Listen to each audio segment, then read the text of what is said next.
Demikian juga Allah Subhanahu wa taala berfirman, "Innamal mu'minuna ikhwatun faslihu baina akhawaykum wattaqullah." Sesungguhnya orang-orang beriman itu bersaudara. Hakikatnya orang bersaudara itu senantiasa bersatu. Ketika dia bersaudara dengan saudara-saudaranya dari umat Islam yang lain, menunjukkan bahwasanya dia harus senantiasa bersatu. Innamal mu'minuna ikhwatun faslihu baina akhawaykum. Sehingga ketika ada pertikaian, ada perselisihan yang terjadi, faslihu, cepat lakukan perdamaian. Jangan biarkan perselisihan itu terjadi. Jangan dibiarkan dan dipelihara perselisihan itu sehingga bisa menjadi pertengkaran yang kuat, sehingga terjadi perpecahan yang akhirnya menyebabkan kelemahan. Faslihu baina akhawaykum wattaqullah. Maka bertakwalah kalian pada Allah Subhanahu wa taala. Demikian juga firman Allah Subhanahu wa taala, "Wa'tasimu bihablillahi jami'an wa la tafarraqu." Berpegang teguhlah kalian kepada tali Allah Subhanahu wa taala. Wa la tafarraqu.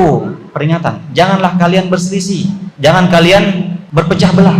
Jamaah yang dimuliakan oleh Allah Subhanahu wa taala. Sekali lagi bahwasanya kita sadari, perbedaan-perbedaan itu tidak dapat kita hindari. Khususnya dalam tubuh umat Islam sendiri itu ya kita lihat memang ada beberapa perbedaan-perbedaan. Tetapi jangan sampai yang kita tonjolkan ini perbedaan-perbedaannya saja. Nah, ini kita lihat cara pandang yang tidak tepat ya. Yang hanya melihat perbedaan-perbedaan, lalu perbedaan ini yang ditonjolkan, sementara kalau kita ingin melihat persamaan yang ada pada kelompok-kelompok tersebut antara umat Islam sebenarnya cukup banyak. Bahkan ulama kita mengatakan kalau dihitung-hitung ada 90% atau lebih persamaan-persamaan di antara ya, taruhlah misalnya dalam mazhab-mazhab fikih, dalam gerakan-gerakan dakwah yang ada, mungkin 90% lebih itu mereka sepakat. Pasti mereka sepakat sholat subuh itu 2 rakaat. Mereka sepakat sholat fardu itu 5 waktu. Kenapa yang ditonjolkan hanya kunutnya saja, kemudian dijadikan sebab perbedaan? Kenapa yang ditonjolkan menjahar basmalahnya saja? Padahal dalam sholat, kalau mau dihitung gerakan sholat dan bacaan sholat dari takbiratul ihram sampai salam, sepakatnya banyak. Persisiannya cuma 1-2 saja. Tapi ya begitulah syaitan. Inna syaitana yanzagu bainakum. Syaitan ini memang berusaha untuk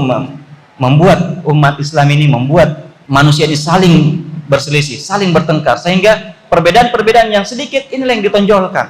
Sementara persamaan yang begitu banyak ditutup. Tapi kalau cara pandang kita bahwasanya persamaan kita lebih banyak, kesepakatan kita lebih banyak, perkara-perkara yang kita setujui dan sama itu lebih banyak, mungkin ya ini akan lebih mengikis ya, lebih mengurangi ya gesekan-gesekan dan perselisihan-perselisihan yang khususnya di dalam tubuh umat Islam. Sehingga mereka bisa saling toleransi, bisa saling memahami. Oh, saya berpendapat seperti ini, saya punya dasar seperti ini. Saudara saya berbeda dengan saya, tapi dia juga punya dasar. Tidak mungkin dia sengaja mau salah, tidak mungkin. Tidak mungkin dia sengaja melakukan kesalahan. Perbedaan itu adalah suatu hal yang tidak bisa kita hindari, sebagaimana yang Allah Subhanahu wa taala sebutkan bahwasanya perbedaan itu Allah Subhanahu wa taala telah ciptakan. Walidzalika khalaqahum wa la yazaluna mukhtalifina illa man rahima rabbuk walidzalika khalaqahum. Dan manusia ini senantiasa berselisih, artinya ada hal-hal yang menyebabkan mereka berselisih. Walidzalika khalaqahum, dan dengan itulah Allah Subhanahu wa taala ciptakan mereka. Artinya mereka senantiasa berselisih karena akal kita ini berbeda-beda, tingkat pemahaman kita berbeda-beda, sehingga wajar kalau